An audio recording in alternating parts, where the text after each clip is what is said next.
देख रहे हैं आवाम की आवाज महविश सिद्दीक के साथ। हमने आवाम को पेश आने वाले मसाइल से हुकूमत को आगाही फराहम की और आवाम की आवाज को अपने नाजरीन तक पहुंचाया और इन तमाम कामों को अपने फराइज में शामिल किया। अपने फराइज की अंजामदेही करते हुए हमने मुख्तलिफ नौइयत के समाजी, माशी और माशरती मसाइल को अपनी एपिसोड का मौजू बनाया। इन मौजुआत के साथ साथ हमने चंद ऐसे मकरू किरदार वाले अफराद को भी अपने नाजरीन के सामने बेनकाब किया जो मासूम, भोले भाले और अनपढ़ लोगों को अपनी चिकनी चुपड़ी बातों के जाल में जकड़कर उनको बेवकूफ बनाते, जो अक्सर औकात उनके लिए नुकसानदेह भी साबित होते थे। क्या हो रहा है अंदर? हाँ? क्या है? क्या है? कैमरा क्या है? ए, बदतमीजी नहीं, पहले ये बताओ, ये देखो यहाँ पे क्या है? हटो, समझ में नहीं आ रहा।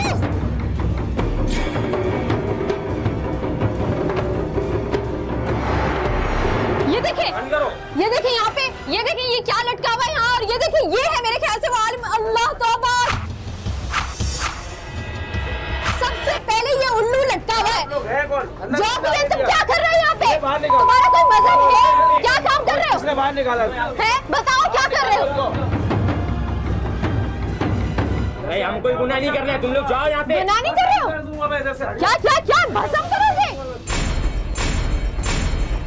चलो जाओ। उल्लू से भस्म करता है कोई है? हाँ। उल्लू एक परिंदा है, तुम क्या क्या क्या डरा रहे हो? एक उल्लू से तुम दूसरों को डरा रहे हो? मंत्र किस चीज का मंत्र है? सुनाना जरा मंत्र, भस्म करके दिखाना हमें, सुनाओ मंत्र।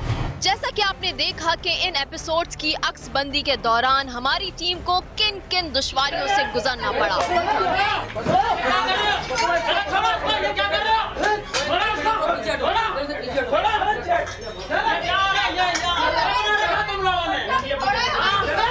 मगर हमारी टीम ने तब भी और अब भी निहायत दिलेरी और बहादुरी का मुजाहरा करते हुए हालात का मुस्तैदी से मुकाबला किया और अपने नाजरीन को इन जाली लोगों के करतूतों से आगाह किया।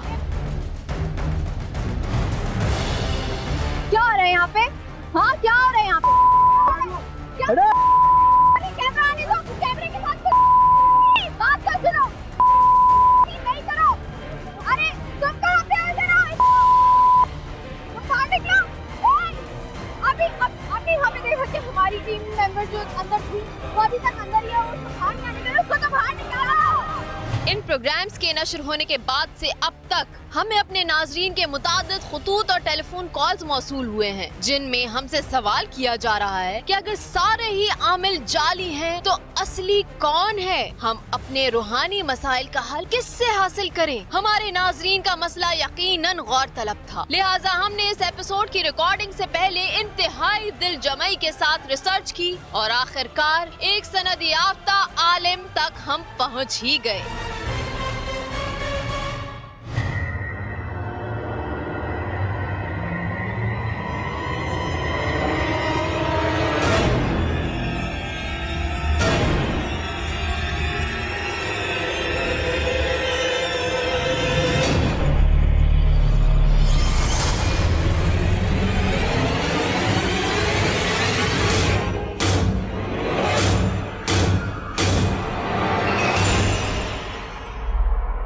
मैं आपको आज एक ऐसी जगह पर लेकर आई हूँ जो कि दिन में तो एक पब्लिक प्लेस होता है, एक फैमिली पार्क होता है, लेकिन यहाँ पे कुछ ऐसी अनहोनी चीज़ें, अनहोने वाक़यात भी रोनुमा होते हैं जिनके बारे में जिक्र तो ज़्यादा नहीं किया जाता, लेकिन फिर भी ये वाक़यात रोनुमा होते हैं और ऐसे होते हैं कि लोग अपने एक्सपीरियंसेस शेयर नहीं कर पाते।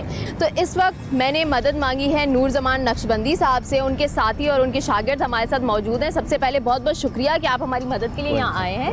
अब ये एक अवामी मसला है, ये एक पब्लिक प्लेस है, पब्लिक पार्क है। रात के वक्त भी लोग गर्मी से सता के यहाँ पे आते हैं, लेकिन अक्सर ये देखने में आया कि वो यहाँ इस दरख्त की छाँव के नीचे बैठते हैं या इस दरख्त के तले आके बैठते हैं तो उन्हें कोई ना कोई चीज़ तंग करती है। नूर जमान साहब, तो क्या आप सोचिए, फील कीजिए, क्या वाकई ऐसी कोई चीज़ यहाँ पे है? इल्मी एतबार से तो यहाँ चीज़ महसूस हो रही है, मगर क्योंकि वो दिन में किसी को तंग नहीं करती और अंधेरे में है, लिहाजा रात की तारीकी में तो वैसे भी कहीं ना बैठना चाहिए, तो इससे लोग एहतियात करें। बाकी ऐसे कोई ख़तरे की बात नहीं है। जिसकी वजह से इसको ये कहा जा सके कि कोई डेंजर, लेकिन मखलूक़ात तो हर जगह है।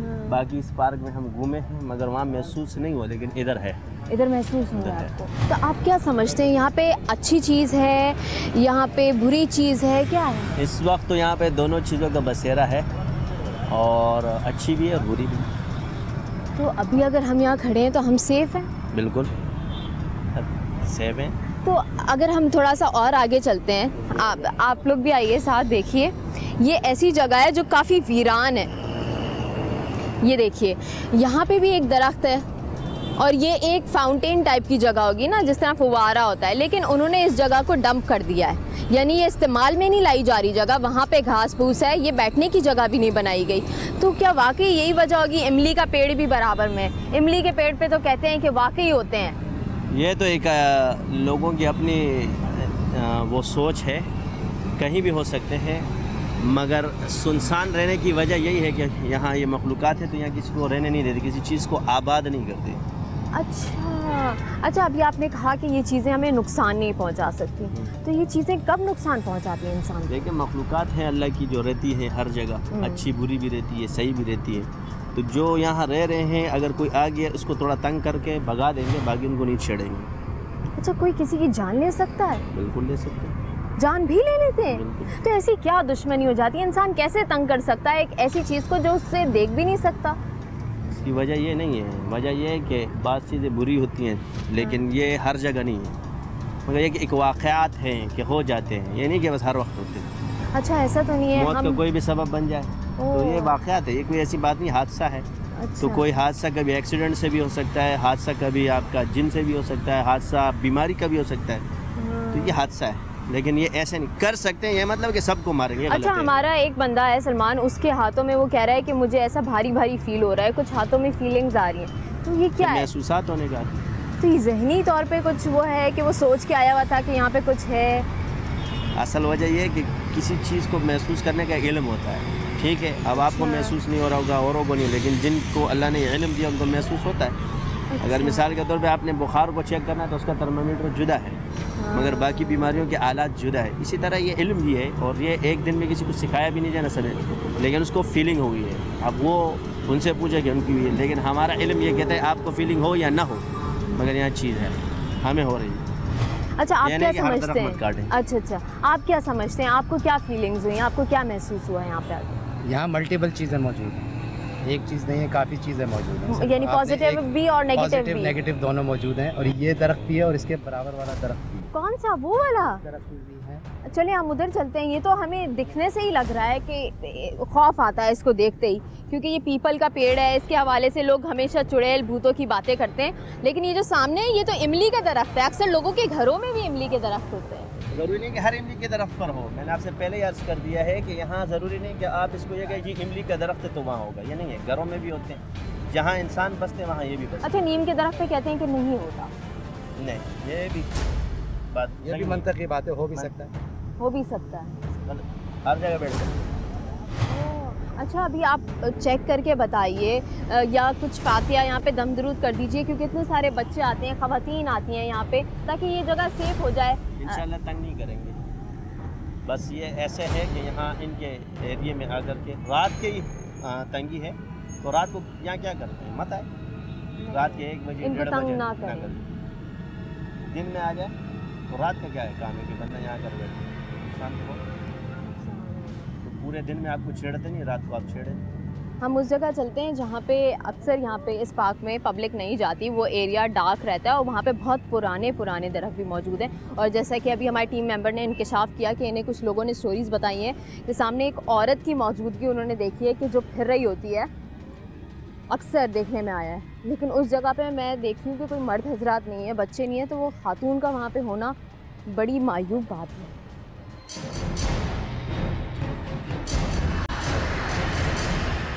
कौन बता रहा था भैया? आप बता रहे थे, इधर आइए। क्या आपने क्या सुना, वहाँ पे क्या होता है? मैडम वहाँ पर ये है ना, सुनने में आया कि ऐसे रात के टाइम कोई औरत आती है सफ़ेद कपड़ों में, और काफ़ी लोगों से। आप यहाँ पे आते हो या यहाँ काम करते हो? नहीं, हम इधर अक्सर आते हैं, बैठते हैं शाम को। और वो औरत किस टाइम नज़र आती है? वो तकरीबन 12-1 ऐसे रात को लेट आती है। तो आपने बयान किया इसमें सच्चाई, आप जो लोग हैं सच बोल रहे हैं? जी यहाँ पर है असल में असरात है, वहाँ पर जो है ना नाला भी है, गंदगी भी है और दरख्त भी है काफ़ी पुराना। अच्छा, हम यहाँ इतनी दूर आ गए हैं, 1 मिनट हम यहाँ रुक जाते हैं। ये जो जगह है यहाँ पे आप देख रहे होंगे कि कितने सारे दरख्त मौजूद हैं, लेकिन लोग यहाँ पे नहीं हैं और समझ नहीं आ रही ये कैसी जगह है। दूर कहीं रोड है, नाला किधर है वो? अच्छा भाई, आपको कहाँ दिखी थी? कहाँ? ये वाला दरख्त है? जी हमें नहीं दिखी है, हमने सुना है। ये देखिए, ये भी वही जाल वाला दरख्त है और मेरे ख्याल से वो जो चुड़ैल की स्टोरी थी, वो शिट, ये देखिए बेंचेस भी हैं और बाकायदा इसके बाल लटक रहे हैं। ये ऐसी इंटरेस्टिंग जगह है कि लोग आके यहाँ पे बैठते होंगे और जब बैठते होंगे तो लोगों की मौजूदगी उस मखलूक को पसंद नहीं होती होगी। नूर जमान साहब, ये देखें, इसके भी बाल लटक रहे हैं। और जो मैंने आपको कहानी बताई, जो लोगों ने मुझे बताई थी, तो क्या पॉसिबिलिटी है यहाँ पे? आप चेक करके बताइए। इस तरह सही बता रहे, हिसार किया हुआ है इस मखलूक ने। मखलूक भी हिसार करती है, जब अच्छी चीज़ होती है तो हिसार भी करती है। तो हिसार का मतलब क्या होता है? अपने आप को हिफाजत में रखना, कोई और उसे नुकसान नहीं कोई पहुंचा और सकता। नुकसान ना पहुँचाए, कोई जादूगर आके नुकसान पहुँचाए, कोई अमलियात करने वाला इनको पकड़ने की कोशिश करे। अच्छा, अमलियात वाले जिन्हों को कैद कर लेते हैं ना, जब वो मौजूदगी देखते हैं किसी जगह पे, तो अभी आप कभी क्या? इल्म वाला हो, हर कोई नहीं कर सकता। अच्छा, तो आप लोग क्या हम कलाम हो सकते हैं ऐसी मखलूक से? मगर कैमरे में कहाँ से आपको नजर आएगा? हम तो हम कलामी कर रहे हैं। कर रहे हैं। और तो इन लोगों का असली रूप कैसा है? आग है? असली रूप कोई तहकीक नहीं कर सकता इसकी। बहरहाल मुख्तलिफ किस्म की शक्लें हैं, लेकिन क्योंकि किसी भी शक्ल में आ सकते हैं, इस पर आप यकीनी तौर पर नहीं किसी की यकीन कर सकते हैं। अच्छा, तो क्या हम इस बेंच पे बैठ सकते हैं? हम बैठ जाएं?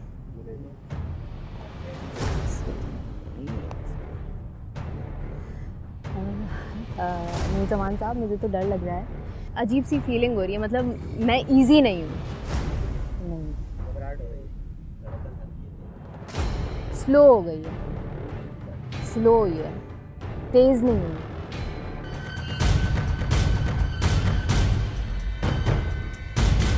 अच्छा, कुछ लोगों को ऐसी जगहों पे आके हाजिरी होने लगती है, उनकी तबीयत ख़राब होने लगती है, बेहोश होने लगते हैं। इंसान में मुख्तलिफ कैटेगरियाँ हैं। अब आप का दिल मजबूत है, बाज़ का दिल कमज़ोर होता है, बाज़ नरम उसके होते हैं, बाज़ लतीफ़ होते हैं, बाज़ सख्त होते हैं। तो जो कमज़ोर तबीयत के मालिक होते हैं उनमें जल्दी हुलूल करते हैं, और जो दलेर होते हैं उनको सिर्फ तंग करते हैं। अच्छा, तो इनसे वाक़यात पूछ सकते हैं कि ऐसा ये कहते हैं लोग कि पुरानी बिल्डिंग्स में, पुरानी जगहों में पहले कब्रिस्तान हुआ करते थे, फिर वो पार्क बना दिए गए, या पहले वहाँ पे किसी ने ख़ुदकुशी की थी, उसकी रूह घूमती है, तो ये सारे चक्कर होते हैं। अक़ीदा गलत है। देखिए, मुसलमानों को रूह पर यह नहीं कहना चाहिए, लेकिन मैंने आपको पहले कहा, इल्मी इस्तिलाह में रूह जिन को भी कहते हैं। सही है। अच्छा, हमारा अगर कोई भी अक़ीदा रखते कि जी रूह वापस आ गई और वो लोगों को तंग करती, ये गुमराह कुन अक़ीदा है। हाँ, अब इंसान और शयातीन हमारे ईमान के दुश्मन है, वो उसी की शक्ल इख्तियार करके लोग वो तंग कर देते, तो फिर वो कहते हैं जी रूह भटक रही है। अच्छा, यानी रूह भटकने वाली कहानी कुछ नहीं है, वो होते हैं तो वो जिन्नात होते हैं, शयातीन जिन्नात होते हैं जो इन लोगों का अक़ीदा बिगाड़ते हैं। अच्छा, टीवी में अक्सर दिखाते हैं जो एग्जॉर्सिज्म करते हैं, मतलब जिन उतारते हैं, रूहें उतार रहे होते हैं, वो सवाल करते हैं कि तुम्हें क्या हुआ था, तुम क्यों इस इंसान में घुस गए? तो वो बताता है कि भाई मेरी भी इस तरह से डेथ हुई थी, मुझे भी इस तरह से कत्ल करके मारा गया था, टॉर्चर किया था, ये हुआ था, वो हुआ था। अपनी स्टोरी जो है वो इंसानी रूप की बताता है कि मैं कभी इंसान था और अब रूह हूँ। ये जो चीज़ है यही तो मैं आपको अर्ज़ कर रहा हूँ ना, कि इंसान के साथ एक जिन पैदा होते हैं, इंसान क्या होता है, ठीक है, शयातीन होते हैं, वो मर जाए। अब जो जिन्नात आ रहे हैं उनको पूरी उसकी रिपोर्ट है, साथ आप क्या खा रही थी, क्या पी रही थी, क्या जी रही थी, सब बता रहे। जब आपके साथ एक मखलूक लगी हुई है तो फिर वो लोगों को गुमराह करती, क्योंकि मौत तो इंसान को आई थी, जिनको तो नहीं आई। हमजाद, तो हमजाद मिसलीड करता है, गुमराह करता है, शैतान है वो। अब हमें क्या पता कि किसकी शिफा किस में, तो ये तजर्बा होता है। तो एक लालच करना कि एक इंसान मरीज मर रहा है और आप कह रहे हो कि फी सबीलिल्लाह ठीक हो सकता है, आप इससे पैसे ले तो आप लालची हो गए, आप गुनाहगार हो। नियत का पता अल्लाह को है। इंसान नहीं जानते इसका, लेकिन ये बंदा गुनाहगार होगा और ये लालची कहलाएगा।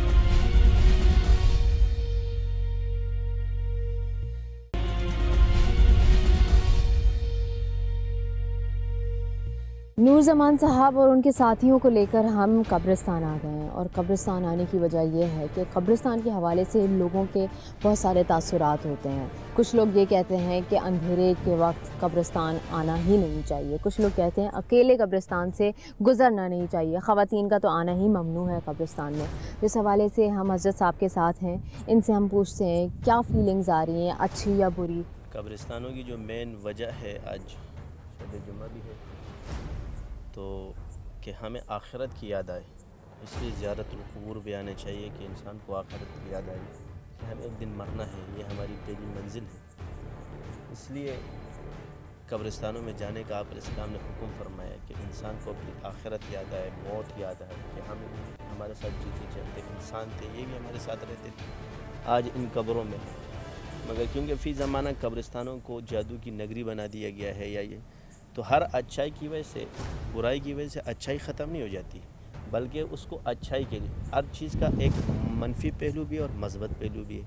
तो कब्रिस्तानों में इसलिए आए कि इंसान को अपनी आखिरत याद आए, और जिसकी आखिरत बर्बाद है उसको अपने आखिरत बर्बाद के यहाँ गलत आमाल करेंगे। ये जो एक्टिविटीज़ आजकल चल रही हैं जादू टोने की, बहुत आमिल निकल के आ रहे हैं सामने, जाली आमिल होते हैं, जादूगरी कर रहे होते हैं, लोगों को बेवकूफ़ बनाते हैं, कब्रों को जो है फोकस कर रहे होते हैं, कब्रों के अंदर बैठ के चिल्ले काटते हैं, तो क्या ये सही है और इनके ख़िलाफ़ कार्रवाई का कोई तरीका? कोई भी कब्र हो उसके अंदर चिल्ला काटना, यानी जो किसी में मुर्दा दफन हो, तो ये तो नाजायज़ है, शरन नाजायज़ है। वैसे कोई अपने लिए घड़ा खोद के बिठा तो जायज़ है। मिसाल के तौर पे हो कब्र ना हो और एक घड़ा खोद ले कब्रिस्तान के अंदर बैठ के जिक्र कर रहा है तो ममनू नहीं है। अच्छा। मगर इस कब्र को खोदेगा तो ये हराम है। सिम्टम्स क्या होते हैं, यानी पता कैसे चलता है कि आप पे जादू है, या आपको कैसी? ये सारी चीज़ें एहसासात से होती है। कैसे एहसासात? महसूसात एक ऐसी चीज़ है कि इंसान की जो फीलिंग्स है उसका तजर्बा है। अब हर किसी को फील नहीं होता, बाज़ अमराज ऐसे होते हैं कि डॉक्टर्स उसको चेक करते हैं तो वो मर्ज़ निकलते हैं, लेकिन बंदा सीधा सही होता है। लेकिन क्योंकि वहाँ तशख़ीस, और एक होता है कि बाकायदा बंदा बीमार हो जाता है, उसको खुद भी फीलिंग है, लेकिन बाज़ बीमारियाँ ऐसी जिसको डॉक्टर तशख़ीस करता है। इंसान हट्टा कट्टा होता है, लेकिन जब तशख़ीस करते हैं या उसको देखते हैं तो वो या शुगर का मरीज़ निकलता है, या वो हेपेटाइटिस का मरीज़ निकलता है, या वो कैंसर का मरीज़ निकलता है। और कुछ ऐसे होते हैं डायग्नोस ही नहीं होता कि कुछ है, लेकिन फिर भी वो बीमार रहते हैं। डायग्नोस जो बीमारी नहीं होती बस वो जादू है, ये आसान हल है। जो बीमारी ज़ाहिरी मशीनरियों में ना है वो जादू है। अच्छा, आप लोग जब इलाज करते होंगे आप लोगों को पता चलता होगा कि फ़लाने पे किसने जादू किया, आप लोगों को पता चल जाता होगा कि जादू किसने किया है इसके ऊपर हतमी फैसला मैं कभी नहीं देता। अच्छा। गलती के इम्कानात होते हैं। अच्छा। जादू है इस पर यह है। अच्छा। क्योंकि मिसाल आप ऐसी ले लो, अगर आप मच्छरों को गिनना शुरू कर दोगे तो इलाज से रह जाओगे, इम्पॉसिबल है। ठीक है, ये नामुमकिन है। बंदे का इलाज कर, उसको दवा दो, दोबारा उसको असर, बस वो खाता रहे, मच्छर उसको डसेगा भी कुछ भी नहीं होगा।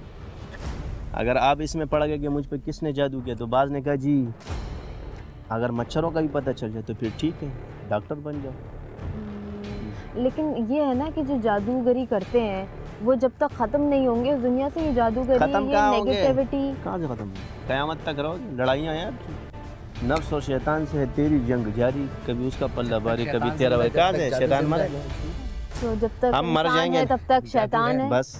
ये तो बल्कि जब क़यामत आएगी ना तो पहले मुसलमान सारे मर जाएंगे, शयातीन पर क़यामत आएगी, मुसलमानों पर क़यामत नहीं है। तो दुनिया में से पहले मुसलमान ख़त्म होंगे फिर काफिर ख़त्म। तो ये क़यामत मुसलमानों पर नहीं है, क़यामत काफिरों पर। ठीक है, तो शयातीन है, इसको ये नहीं कि हम नहीं मार सकते। कहाँ से? जिस चीज़ को अल्लाह ने ज़िंदगी दी, शैतान को कौन मारेगा?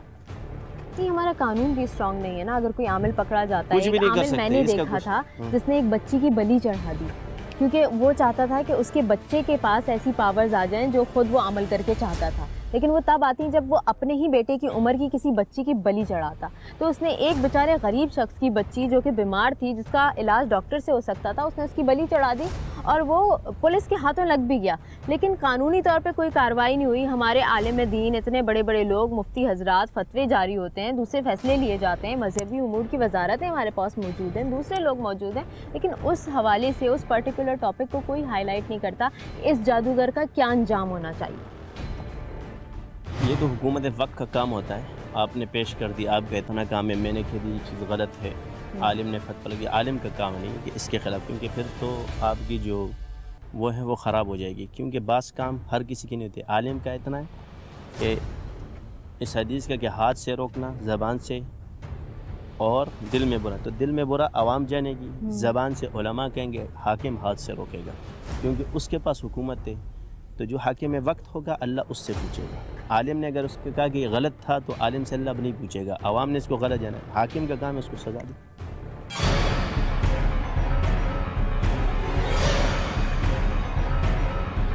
असल में मैं तो तकरीबन 7 साढ़े 7 साल पहले की बात है कि इसमें मतलब मेरे साथ ये होता था कि साइकोलॉजिकल प्रॉब्लम मुझे स्टार्ट हो गई थी, और घर में जो है वो मुर्गी के सर जो कटे हुए आते थे, मतलब एक फेंकें तो 2-3 और आ जाएं, ये सिचुएशन चल रही थी। किसने फेंके थे?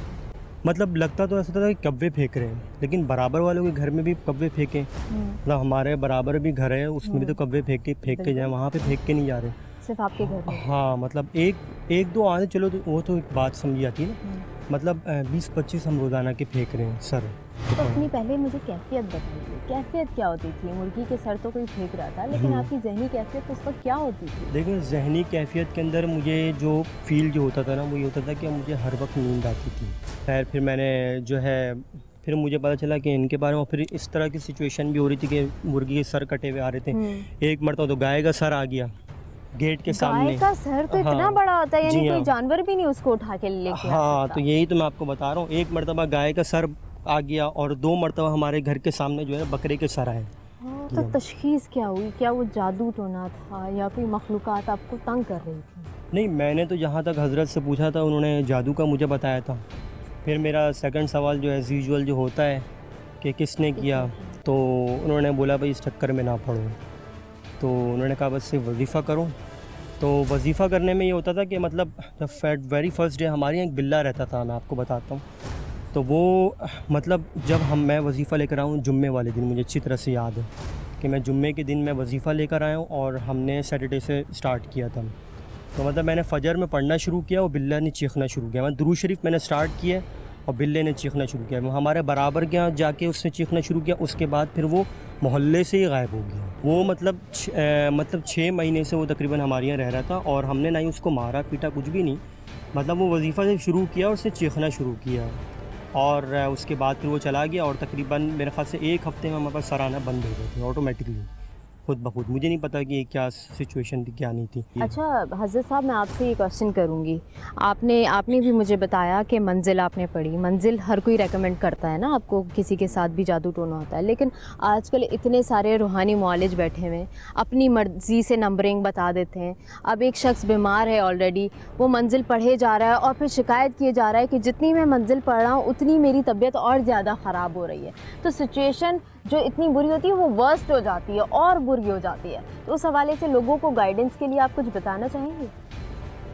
ये मुआलिज पर है कि जिस मुआलिज ने देंगे जिक्र तो सब करते हैं, मगर हर डॉक्टर जो दवा देता है वो अपने तजर्बे का पाबंद होता है। क्योंकि मुझे इसके बारे में पता है, ये राज मैं बताऊंगा भी नहीं, और अगर मैंने ये बता दिया तो सारी जालियों को पता चल जाएगा।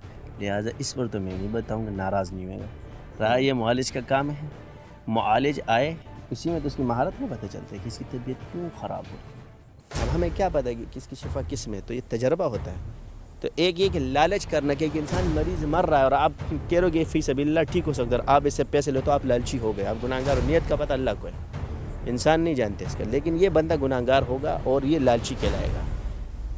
गो के इसने लालच की, और एक शख्स को पता है कि इसका इलाज अब मजबूर है, वो फ़ी सबिल्लाह करना चाहिए, मगर मजबूर आकर वो कहता है कि फ़ी सबिल्लाह के दोनों रास्ते, अल्लाह का रास्ता उसको कहा जाता है, फ़ी सबिल्लाह जो अल्लाह का रास्ता, उसमें दोनों रास्ते, ये भी साबित है वो भी साबित है। यहाँ पर आके वो ये कहता है कि ठीक है इस वक्त मजबूरी है कि इसका ये काम किया गया, लेकिन उसके दिल में लालच नहीं।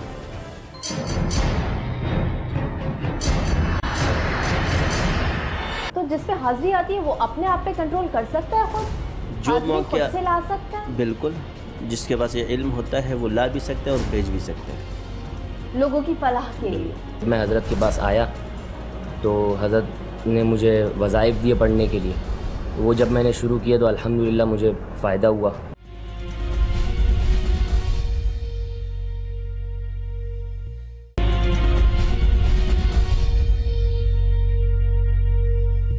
जिन्नात का इंसानी जिस्म पर हावी हो जाना एक तकलीफ दे अमल है। इंसान का जब अपने हवास पर काबू नहीं रहता तो ऑल फॉल बकता है, अपने जिस्म को नुकसान पहुंचाता है। और अक्सर ऐसी कैफियत तब होती है जब मज़ारों का रुख किया जाता है या ऐसे लोगों के आगे तिलावत कुरान की जाती है और अक्सर इंसानों के रूप में जिन्नात बात करते हैं।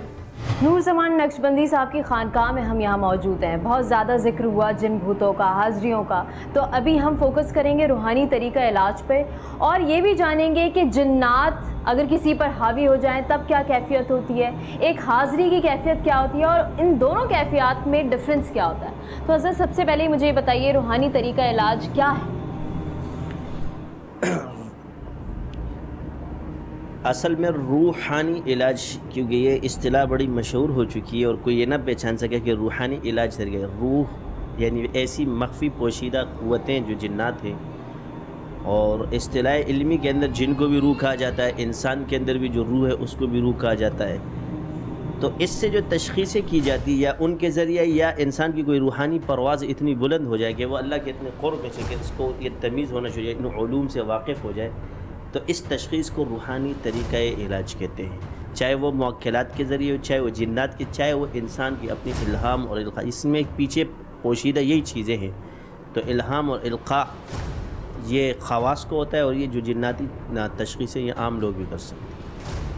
अच्छा, लोगों का कहना यह है कि कुछ लोगों पे हाज़रियाँ आती हैं, कुछ के अंदर शैतान या जिन जो है वो हावी हो जाते हैं तो उनकी कैफियत बदल जाती है। तो हाज़री की कैफियत और जिन हावी होने की कैफियत में कोई फ़र्क है?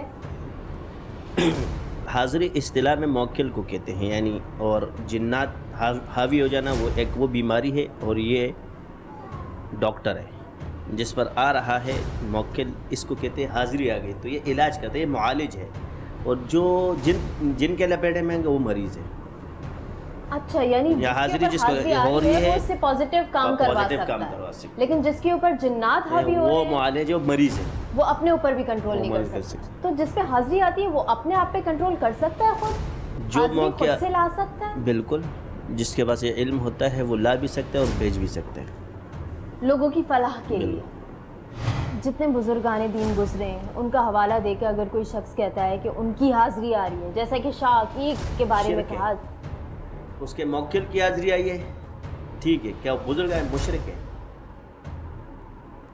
काफिर हो गया, दायरे इस्लाम से खारिज समझे जाएगा, इसको कुफर किया, इसने कलमा पड़ेगा दोबारा। कोई भी रूह किसी के अंदर हुलूल नहीं कर सकती, इस्लाम का अकीदा नहीं, जिन हुलूल करता है, फरिश्ता भी हुलूल नहीं करता। जो हुलूल का अकीदा रूह के लिए रखे, कुफर किया इसने, इस यही तो जहालत है। मेरे अंदर आ गया, तेरे अंदर आएगा, कब्र से उठ के इस पर बैठ गया। ये शयातीन होते हैं, क्या होते हैं? तो एक नबी की सूरत इख्तियार नहीं कर सकते शैतान, बाकी सब की सूरत इख्तियार कर सकता है। सहाबी बन कर आ सकता है, हर चीज़, इसको पहचानना आसान है। बस मैं आपको आसान एक बात बता दूं, जो कहता है ये मैंने किया है, ये मैं करता हूँ, ये मुशरिक है, क्योंकि अल्लाह करता है। लोगों को अल्लाह से जोड़ो, अपने आप से मत जोड़ो। तुम्हारा काम है दवा देना, शिफा देना, उसका काम। अच्छा, थोड़े सादे अल्फाज में हमें बताइए कि लोगों की क्या कैफियत होती है। कुछ लोग कहते हैं हमारे कंधे भारी हो रहे हैं, कुछ लोग कहते हैं आधे सर का दर्द हो रहा है। इस तरह की चीज़ें हमारी पब्लिक को ज़्यादा आसानी से समझ में आती हैं। तो अलामात बताने से मर्ज़ की तशख़ीस नहीं होती, क्योंकि तशख़ीस इल्म से ताल्लुक़ रखता है और अलामात जो है किसी के अंदर पाई जाती है उस बीमारी का ज़रिया नहीं है। क्योंकि कंधे भारी होना, सर का बोझ आ जाना, ये और ज़रा ऐसे भी हो सकता है, मगर इसकी एक वजह जिन्नात भी है, मिसाल के तौर पर। लेकिन इसकी एक वजह ब्लड प्रेशर की कमी भी हो सकती है, सही है। यह नहीं है कि सिर्फ एक जिन है। तो अलामात बताने से फिर जो आवाम है वो अपने आप को डॉक्टर समझना शुरू करते, तो तशख़ीस करना डॉक्टर का काम है, मुआलिज का। हम आवाम को यही बताएंगे कि जो सादगी है वो ये है कि आप मंजिल सुबह शाम पढ़ो, अल्लाह पर यकीन रखो, 5 वक्त नमाज पढ़ो, 4 अवाबिन, इशराक तहज्जुद की पाबंदी करो। ये इंशाअल्लाह से आपकी दुनिया भी आबाद हो जाएगी और आखिरत। गुनाह कर रहे हो तौबा करो, इस्तिग़फ़ार करो, तौबे को कभी भी मत छोड़ो। हाज़री एक तरीका इलाज है, जैसा कि हज़रत साहब ने बताया। हमारे साथ साहब मौजूद हैं जिनके ऊपर हाज़री आती है और जिससे जो कि एक मौलिज का काम भी करते हैं, मरीज़ उससे शिफा पाते हैं और जो तरीका है वो ये फॉलो करेंगे, ये बताएंगे हमें। हज़रत साहब मुझे बताइए कि क्या तरीका कार होता है, किस तरीके से हाज़री आ रही है और किस तरीके से ये फ़ायदेमंद साबित तरीका इलाज ये होता है। देखते हैं कि इंसान वमा खलक़तुल जिन्ना वल इंसा इल्ला लियअबुदून, तो अल्लाह ताला ने नहीं पैदा किया इंसान और जिन्नात को मगर अपनी इबादत की। इस तरह खिदमत खल्क़ करना ये एक इबादत है। तो इस तरह जिन्नात अगर अच्छे बुरे लोगों को तंग करते तो हम अच्छे जिन्नात की दर्ज, क्योंकि जिन के अंदर लड़ सकता है कि इंसान जिन से किस तरह लड़ेगा। तो मख्फी चीज़ से लड़ती है, तो इसलिए जब इनको आता तो इनसे वो चीज़ नहीं थी।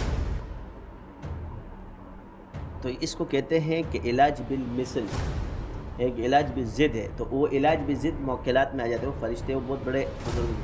और ये इलाज बिल मिसल है, जिन्नात से जिन्नात का इलाज करना, ठीक है।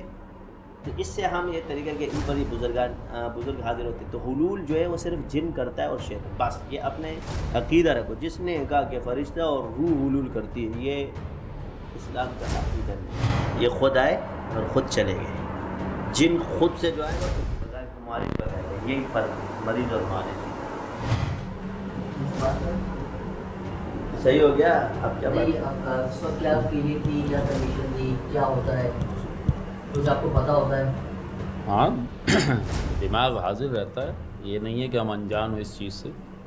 हर चीज़ देख भी सकता हूँ, समझ भी सकता हूँ, मौजूदा हालात उसके अंदर की तशख़ीस भी कर सकते हैं कि आया इसको जिन्नात है, जादू है या और कोई नज़र का मसला है, और उसको काट भी सकते हैं उसी वक्त।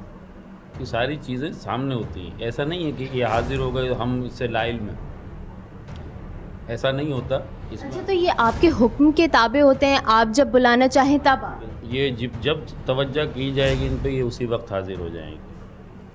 साथ ड्यूटी है, इसको ताबे तो ना कहें, मौकिल उसको कहते हैं कि तौकील। ताबे भी एक किस्म के हैं, तवकील भी है। तवकील ये कि मदद करते हैं कि इनको भी सवाब मिलता है लोगों का इलाज और मुआवजा करते, जैसे आपको मिलता है, क्योंकि ये भी अल्लाह के नेकियों के मुकल्लफ है। नहीं कि खुदा न खासा तो इनको शौक है, तो ये ड्यूटी होती है। जिस तरह एक मेरी अभी ड्यूटी है और आप एक ड्यूटी निभा रही, इस तरह ये भी अपनी ड्यूटियाँ निभा रहे हैं, मगर ये अच्छे जिन्नात। इसी तरह जो बुरे जिन्नात हैं, जो ताकतवर होते हैं, फिर उनके साथ हम लोग कंप्रोमाइज़ करके करा करके उसको नेश तक पहुंचाना होता है। इसलिए कि हर मर्ज़ का इलाज मौजूद है, क्योंकि अगर इस मर्ज़ का इलाज जब मौजूद है तो फिर हमारा तजर्बा कमज़ोर है। तो ना तजर्बाकार लोगों की वजह से मर्ज़ ला इलाज हो गया, वरना अगर तजर्बाकार हो जाए तो ला इलाज अमराज ना हो। बाकी तो मौत और सुबह ये भी माल। आप लोग सब खिदमत खल्क़ कर रहे हो ना, आपके अंदर कैसे ये जज्बा पैदा हुआ? क्या वजह थी? आपकी कैफियत थी ऐसी, आप भी बीमार थे, आप हज़रत साहब के पास इलाज के लिए आए? जी हाँ, कैफियत मेरी बहुत ज़्यादा ख़राब होती थी और तबीयत में जो है ना वो बोझल रहती थी और सर में दर्द और ये सब चीज़ें जो है मेरे साथ कैफियत रहती थी। तो जब मैं हज़रत के पास आया तो हज़रत ने मुझे वज़ाइफ दिए पढ़ने के लिए। तो वो जब मैंने शुरू किया तो अल्हम्दुलिल्लाह मुझे फ़ायदा हुआ और हज़रत ने फिर लेके चले मुझे, और अल्लाह का शुक्र है कि अभी मैं ख़ुद इलाज कर रहा हूँ। हाज़री की दो मुख्तलिफ कैफियत हैं। एक कैफियत में इंसान का अपने जिस्म और दिमाग पर इख्तियार होता है, जबकि हाज़री की एक कैफियत ऐसी है जिसमें ये कैफियत इंसान की अपनी मर्जी से हावी या ज़ाइल नहीं होती। जिस हाज़री पर इंसान का इख्तियार होता है वो रूहानी मुआलिज का काम सर अंजाम दे सकता है, जबकि जो हाज़री बिला इख्तियार आए और नुकसान पहुंचाए इसका इलाज ज़रूरी है। हाज़री आ रही है तो ये ऐसी गुस्से वाली कैफियत क्यों है? जलाली होते हैं ये, बाज बहादुर होते हैं, दलेर शेरों की तरह होते हैं, जलाल होता है, ऐसे थोड़ी इतना ठीक होता है। ये अगर आप एक जिन को मैं आपको दम बता दूं, आप 4 दिन जो है ना उठा के मार देते हैं रिटर्न में। ये ताकतवर होते हैं, इसलिए तो आते जलाल से। क्योंकि किसी का फसूड़ी होगी तो फसूड़ी आएगी, शेर आएगा तो ललकारेगा ना, शेर है ऐसा। बहुत बहुत शुक्रिया आप लोगों के वक्त का, बहुत बहुत मैं शुक्रगुजार हूँ क्योंकि आप लोगों का तो मुझे सवाब मिल जाता है, शुक्रिया क्योंकि